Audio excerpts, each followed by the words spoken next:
Lollipop. Today we have to look at some lines that are parallel, and we want to look at relationships amongst angle sets from parallel lines. Yeah.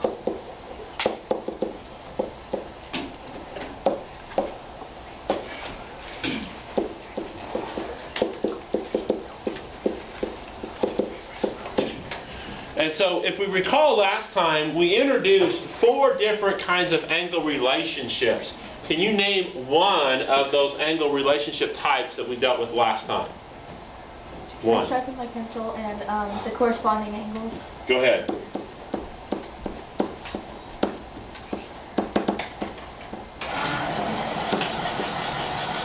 Another one. Alternate interior angles.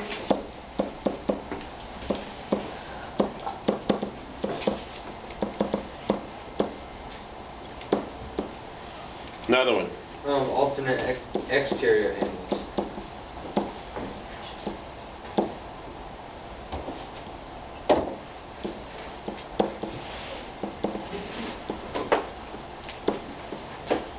Do you have one more?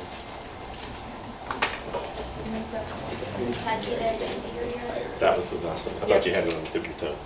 Nope.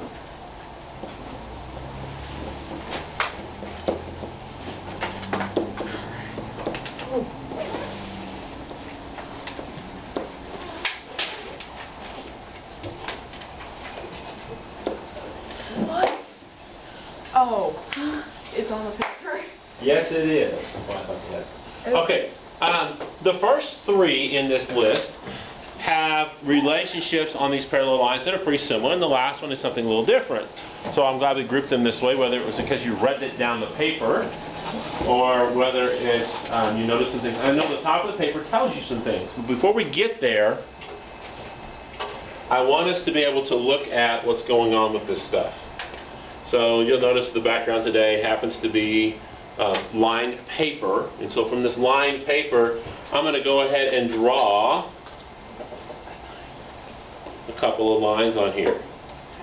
Now if I follow the lined paper lines, what should that mean about my 2 lines that I just created up here? Tell your neighbor what you think.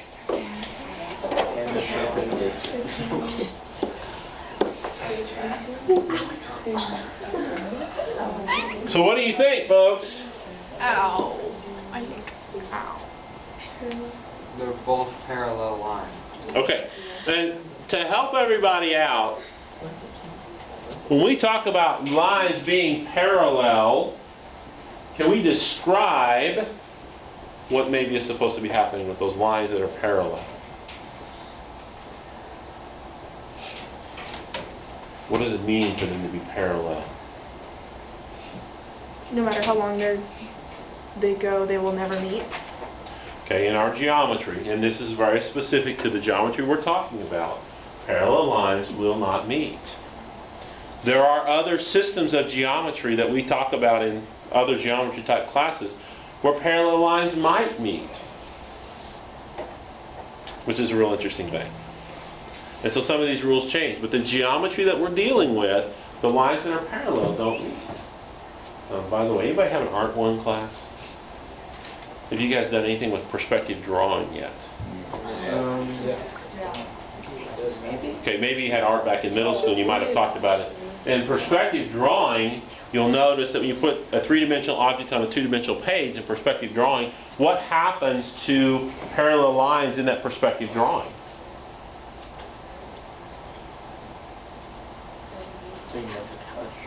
They maybe go back to a vanishing point? Yeah. Is that true? Okay. So if you were to draw, say, a set of train tracks on a piece of paper, and at the beginning of the paper the train tracks are here, but through the paper they act like they come together, so they tend to vanish, but they're parallel in the drawing. Does that make sense? Okay. So we have these lines that are parallel. By the way, I want you to make sure that you denote. If we want to deal with parallel lines, the way we note them is line L is parallel to line M. We use that set of double lines right there. It means parallel. So if we're doing this, you'll see that notation pop up from time to time. That means parallel. Make sure you have that. Personally, like perpendicular better. Did we draw perpendicular the other day? Yep. What was perpendicular, folks? Upside down T. Got it? So that means parallel. Now, not only do we have these two lines we're going to call them parallel, but we are also going to cut them by a transversal. Okay, you guys have been asking for the, what was it, the lime green? Mint green. Mint green. Orange. I heard mint green first. Fine, This one. orange is next. Okay, orange is next. I don't want to move that. Move that. Oh, come on.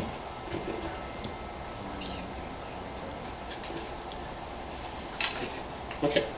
And there's a transversal, correct? And so, not unlike bell work, we can label these angles. 1, 2, no, that's backwards. It's 1, 2, 4, 3. Yes.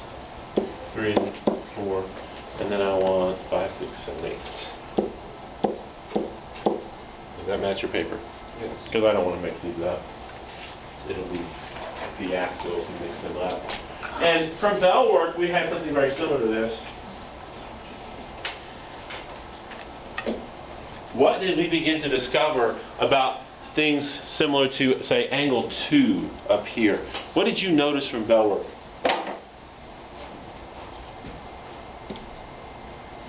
So at angle 2 we said it was 50 because we measured it. Angle 6 turned out to be 50. Angle 3 turns out to be 50.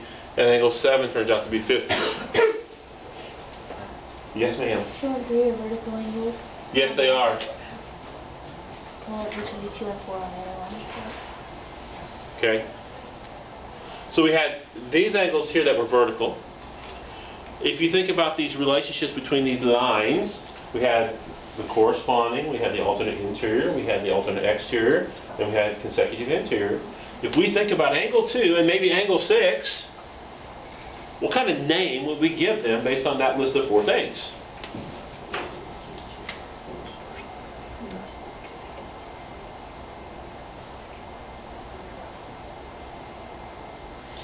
All right, let's converse a little bit here. Yeah, let's do this. Hold that. We need to go there. Okay, we'll do that. Okay, so now we got our list of names, and you got your picture over there from Bellwork. Yes, ma'am. Yeah, these 2 and 6 are corresponding. Remember, they're both above the respective lines, and they're to the right of the transversal. They're corresponding. What happens to the measure of those 2? They were the same. So if you look at this picture here, if you have, say, angle 2, in this case angle 6 again, are they going to be corresponding angles? And are they going to be the same? In fact, that's a kind of an important idea. It says it at the top. Each pair of corresponding angles is congruent when lines are parallel.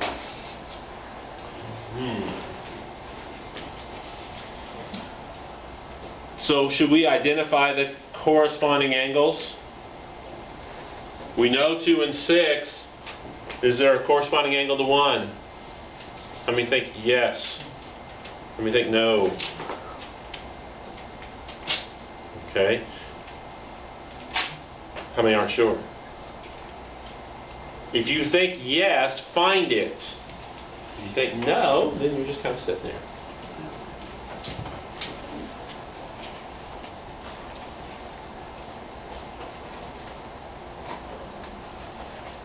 If you think you have a corresponding angle to angle 1 up there on this picture, tell your neighbor what you think it is.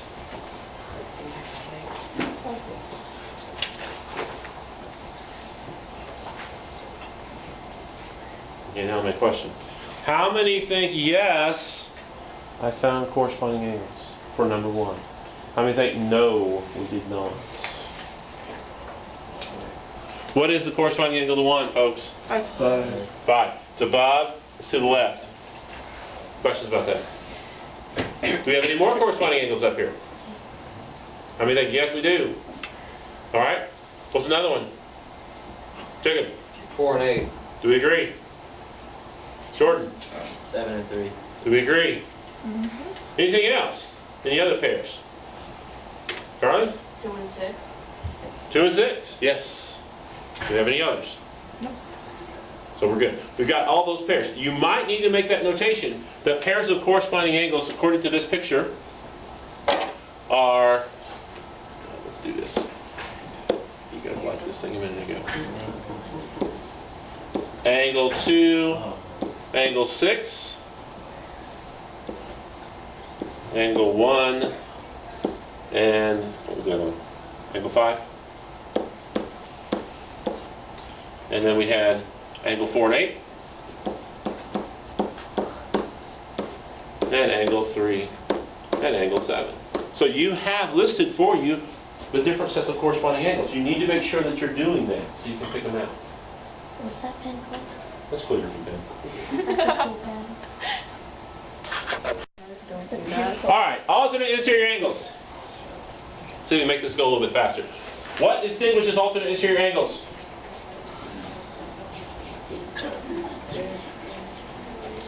So you're telling me they're between? Yeah. Okay. So we're looking at those angles right in there, right? The ones between? That's pretty. That's pretty. That was pretty. You like that? That didn't do what I wanted it to do, to be honest with you. I'll make it do it now. That's what I wanted it to do. Okay. So we have those. So these are the between ones. And then when it says alternate, what happens? Around either side. So 3 is alternate to, 5. and then 4 is alternate to, so let's write those down. Alternate interior angles. Angle 3, angle 5, angle 4, angle 6. Alternate interior angles. This is just one pair. Now, if I think about alternate exterior angles. So we kind of ignore these now, right? So you have the things on the outside. Yes, ma'am? 1 and 7. Because Because they're opposite sides of the... they're opposite sides of the triangles, but they're outside, right? What else? Jacob? 2 and 8. Everybody agree? Anybody have a problem with those? Okay. The last set here, consecutive interior angles. We're back to... All right. Bonnie? It'd be like 4 and 5. Because? Because they're on the same side and they're the same. Yeah, they're between. Very good. Is there any other consecutive interior angles? Selby? 3 and 6. Do we agree? Okay, now you have these relationships. There's one more thing that we need to deal with, and then I'm going to turn you loose on this worksheet for a little bit. These consecutive interior angles. If we go back to our bell work for just a minute, I gave you that angle 1 is 130. Can you tell me something about angle 4's measure if you know angle 1's measure? Good.